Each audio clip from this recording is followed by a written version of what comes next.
I'm John Hamlin, and we're here with Ryan Speckman of Local Seafood in Raleigh, where they're turning leftover seafood into pet treats, thanks in part to a grant from the Wake County Solid Waste Department.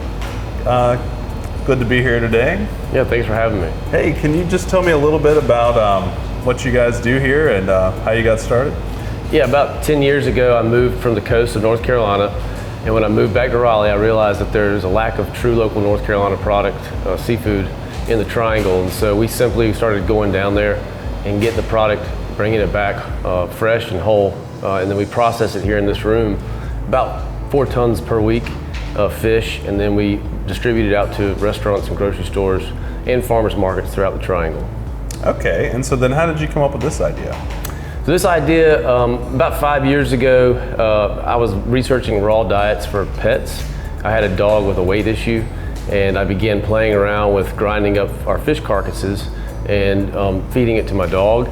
You know, in the United States, the American consumer typically wants a boneless fillet.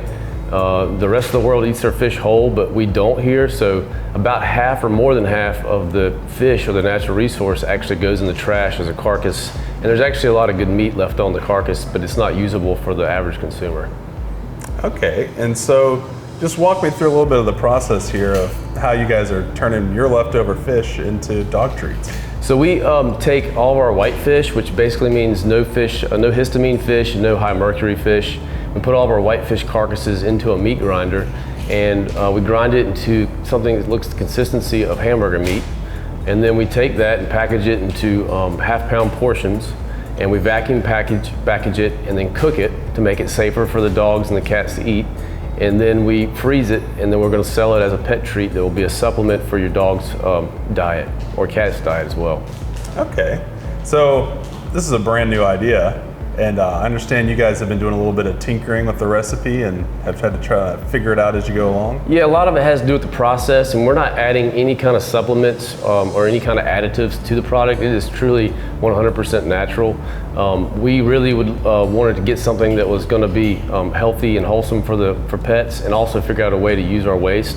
You know, a lot of the current commercial options like Fresh Pet and things like that, we found that our product here is about up to 60% more protein. The crude fat and the moisture and the fiber are all about similar, but we have a lot more protein in our product. Okay, and you've been testing this out with some pets already? Yeah, we're currently in research mode, and we have a group of folks who have volunteered their pets to try it out. So far we've had a good response. And we're excited about the future of the product. So good reviews from all the animals? Apparently so. It seems like everybody likes it. We've had a couple cats that were a little leery about it, but overall it's been very positive. Okay. And so you applied and won a $10,000 grant from us at Wake County in the Solid Waste Department, and that's a commercial waste reduction grant. So give us an idea of how much commercial waste your operation is going to divert from our landfill thanks to this new project. So as I said earlier, we process about 4 tons of fish per week, which means a little more than 2 tons of fish carcasses are going into the trash. And so our goal is possibly by the end of the year to divert 100% of our organic waste or fish carcasses out of the landfill and basically into cat and dog's mouths. Wow, that's great. And especially because that's organic waste, which makes greenhouse gases when it goes into the landfill. We also feel like it's the most responsible thing to do because it's a taxpayer resource, and I really hate seeing it go in the trash can.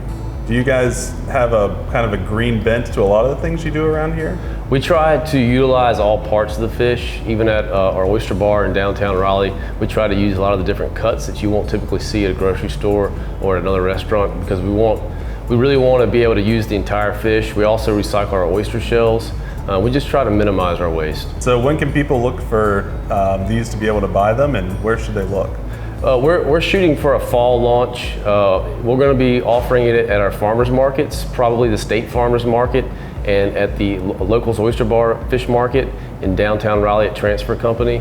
That'll be sometime in the fall, but we got to get through all the research and development first. Well, thanks, Ryan. That sounds great. Thanks for having us out today, and we look forward to seeing this hit the shelves. And thanks for stopping by.